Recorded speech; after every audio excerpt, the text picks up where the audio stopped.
Good morning class and welcome to online classes. I'm your science teacher and today we are going to start a new chapter, that is chapter 5, acid bases and salt.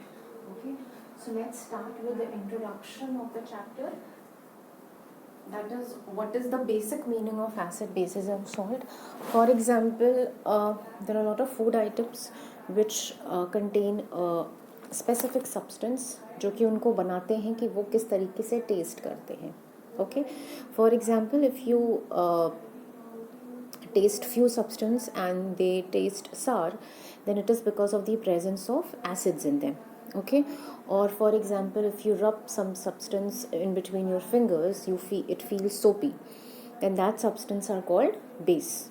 Okay, so now let's start with the acid. We all know that vinegar, lemon juice or milk, spoiled milk, जो खराब दूध होता है, they all are sour in taste. This is because the presence of acid in these food items. जो उनका chemical nature होता है वो क्या होता है, वो एसिडिक होता है उन सब्सटेंस का. Okay, now the word acid, it comes from a Latin word, means acid, which means sour. Okay, in substance में नेचुरल एसिड मिलता है. जो लेमन जूस होता है वो नेचुरल एसिडिक होता है and different acidic substance contain different types of acid. Okay, and the natural acids are the acids जो कि नेचुरली अकर करते हैं, जिसमें आपके जो फ्रूट्स में पाए जाते हैं वो आपके क्या होते हैं, they all are natural acid. Now there are one more types of acid में आपका एक और आता है mineral acid. What do you mean by mineral acid? They all are produced from minerals which is present in the crust of the earth. जो आपके crust होता है, जो आपका अर्थ होता है, उसके क्रस्ट के जो मिनरल्स जो मिलते हैं उनसे जो हम एसिड बनाते हैं, they are known as what, mineral acid. For example hydrochloric acid, nitric acid, sulphuric acid, ये क्या है, ये मिनरल एसिड है. Okay, and these acids are corrosive in nature. What do you mean by corrosive? Corrosive का मतलब होता है ये करोजन कॉज करते हैं, and corrosion we all know it. Like for example, like जो आपके एसिड्स होते हैं, they are very good conductors of electricity, और they are very good conductor of electricity और heat. Now the next one is the organic acid. Organic acid आपके naturally occur करते हैं plants और एनिमल्स में, जिसमें आपका लैक्टिक एसिड होता है, सिट्रिक एसिड होता है. They all are what, they all are organic acid. Okay, और लाइक जो आपका सिट्रिक एसिड होता है वो आपके लेमन्स में मिलता है, ऑरेंजेस में मिलता है. आपका लैक्टिक एसिड मिल्क में मिलता है. Like now the next one is the strong और कॉन्सेंट्रेटेड एसिड. इसमें क्या होता है, इसमें ये वो एसिड होते हैं जब इनको आप सॉल्वेंट में डिज़ोल्व करते हैं, दे रिलीज हाइड्रोजन आयन.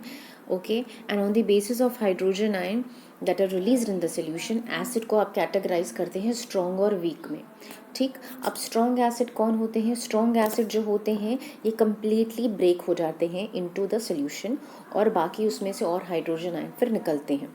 ये हाईली करोसिव होते हैं और इससे बहुत सारी आप जल भी सकते हो. नाउ कुछ आपके ऐसे होते हैं जो वीक एसिड होते हैं, जो कि आपका पूरी तरीके से ब्रेक नहीं हो पाते हैं, और उनका जो हाइड्रोजन जो ये रिलीज़ करते हैं उनकी क्वांटिटी काफ़ी कम होती है. Okay, so organic acid they are usually considered as weak acid. तो इसलिए जो ऑर्गेनिक एसिड होते हैं वो वीक एसिड होते हैं और ये करोसिव नहीं होते उतने.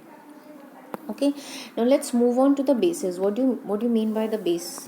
अब बेसिस में क्या होता है, सब्सटेंस जो कि आपके बिटर होते हैं टेस्ट में, सोपी होते हैं टच करने पर, they are known as bases. Okay, and जो इनका नेचर होता है इन सब्सटेंस का वो भी बेसिक होता है.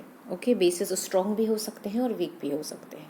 Okay, now what are the strong bases? अब स्ट्रॉन्ग बेसिस कौन होते हैं? स्ट्रॉन्ग बेसिस जो होते हैं वो कम्प्लीटली सोल्यूशन में टूट जाते हैं, ब्रेक हो जाते हैं, एंड और ज़्यादा हाइड्रोक्साइड आयन रिलीज़ करते हैं.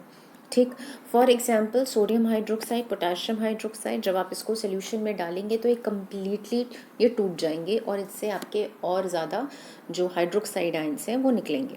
ये काफ़ी करोसिव होते हैं नेचर में, and it can cause burn on the skin.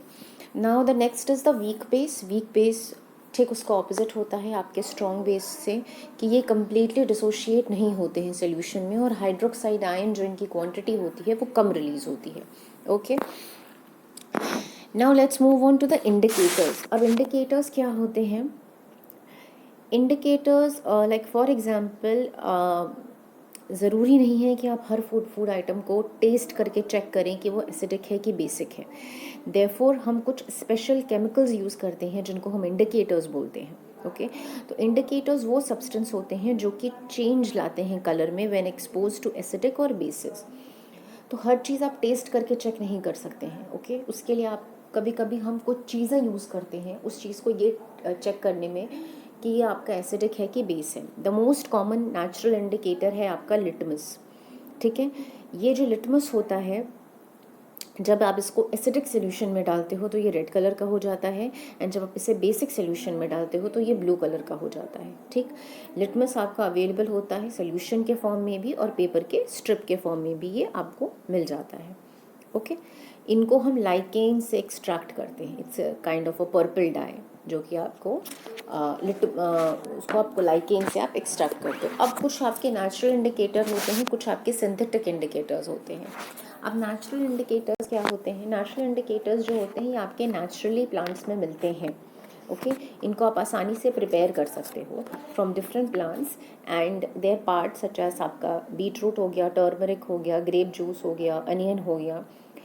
तो ये जो होते हैं ये आपके नेचुरल इंडिकेटर्स होते हैं। इनका जो सोल्यूशन होता है they give different colours in acidic and the basic solution. अब आपका आता है सिंथेटिक इंडिकेटर्स। सिंथेटिक इंडिकेटर्स क्या होते हैं? सिंथेटिक इंडिकेटर्स ये ह्यूमन मेड इंडिकेटर्स होते हैं जो कि बनाए जाते हैं। For example methyl orange, methyl red, phenolphthalein, ये आपके सिंथेटिक इंडिकेटर्स हैं। जो मिथाइल ऑरेंज होगा जब आप इसे एसिडिक सोल्यूशन में डालोगे तो रेड हो जाएगा, और बेसिक में डालोगे तो ये येलो हो जाएगा। Okay, so these all are what, ये आप प्रिपेयर करते हैं सिंथेटिक इंडिकेटर्स। जो नेचुरल इंडिकेटर्स होते हैं ये आप प्रिपेयर नहीं करते हो। Okay, now let's move on to the pH indicators. अब पीएच इंडिकेटर्स क्या होते हैं? पीएच इंडिकेटर्स ये होते हैं कि आपने बहुत सारे कुछ बेस और एसिड के बारे में बात है कि कुछ स्ट्रॉन्ग होते हैं, कुछ वीक होते हैं। ठीक, अब एक यूनिवर्सल इंडिकेटर बनाया गया which is made up of solution of different compound. ये अलग अलग चेंज ऑफ कलर दिखाता है over a range of pH value, जो कि इंडिकेट करता है कि वो कितना वो एसिडिक है, कितना बेस है। ठीक, तो एक जो यूनिवर्सल इंडिकेटर होता है it gives different colours for different substances of different pH values, right.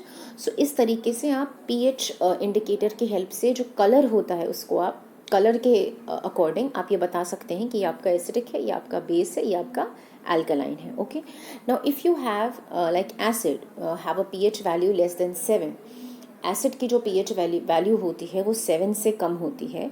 Lower the pH value stronger is the acid. जितना कम पीएच वैल्यू होगा आपकी जो एसिड है वो उतना ज़्यादा स्ट्रॉन्ग होगा। ओके, उसके बाद जब पीएच वैल्यू 7 हो गई तो वहाँ से आपका न्यूट्रल सब्सटेंस स्टार्ट हो जाते हैं। जो बेसिस या जो एल्कलीज होते हैं उनकी जो पीएच वैल्यू होती है वो 7 से हमेशा ज़्यादा होती है, और जितना ज़्यादा सोल्यूशन पीएच वैल्यू जितनी ज़्यादा होगी उतना ज़्यादा वो सोल्यूशन आपका अल्कलाइन होगा। Okay, so with this we have completed like the acid, the bases and the indicators. Okay, I hope that you have understood. In case you haven't, just feel free to ask me. इसके बाद का जो भी आपके topics remaining है we'll study in our next class. Till then just go through all the topics which we have studied today, and have a good day class. Thank you so much.